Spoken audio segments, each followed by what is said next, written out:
to cover, it's called dislocations.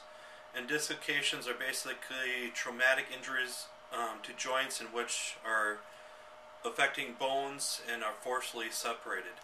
I myself, I've dislocated my shoulders at least 20 times throughout my lifetime, mostly when I was younger, of course. But when I was playing football, it was big time, and even one time I wanted to run out in traffic, that's what my parents said, and they would grab my arm and I'd dislocate my shoulder that way then. And sometimes they even had to knock me out just because it was so painful trying to put it back in. That's sometimes the most painful part about dislocations then. I know the elderly sometimes will, big areas they might dislocate is like the hip area, and that's falls, but they might break those areas too. And when I was in football, I dislocated my thumb really bad, and I was hypermobile, but I can hardly do anything with it right now. But with this one, I can actually go back and forth really fast. So again, it's not double jointed. Most people think it's double jointed, but it's actually hypermobile, it's called. And what it says here, whether it's indicated or contraindicated, dislocations indicate massage is a subacute stage as long as work is conducted within pain tolerance. So as long as they can handle it, of course. As the areas heal, massage may be useful for managing scar tissue and muscle spasms around the affected joints. So that's after 3 to 4 weeks at least, as long as it wasn't actually a break at all. But that's when you can really get in there and start breaking up the scar tissue. And I myself, I can hear a lot of crunching and everything, and even my elbow too. I don't know if you can hear that. And my shoulder, only in certain areas, that's what it'll actually start popping then, making sounds.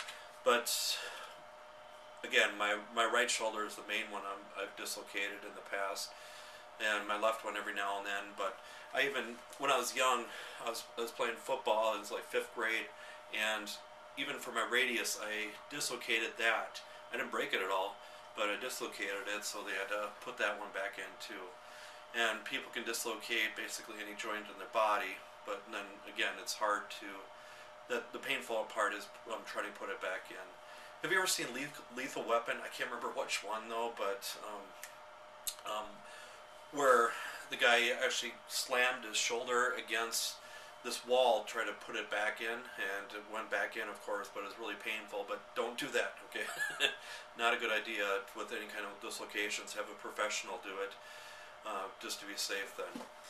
And sometimes with that, it depends how severe it is. It can cut off nerve supply too. It can even be extremely painful, of course. Even after they put it back in, it can be really weak, and then you got to start building up strength. That's a problem because sometimes it's hypermobile and it's too loose. And one of the major muscles that it could affect is the supraspinatus if it happens in the shoulder region. Because the supraspinatus, or supraspinatus, some people pronounce it as, it's a major stabilizer of the humerus. So if it gets dislocated, that muscle can be affected then, of course. So if you have any kind of muscle, any kind of area that gets dislocated, look around the muscles around that joint and see which ones could be affected. And as long as the doctor put it in place, and as long as the doctor says it's okay to start massaging it, do some range of motion tests and see what muscle is the major culprit and major pain afterwards then. So that's my advice with dislocations, and leave the comments in the section below. Thank you.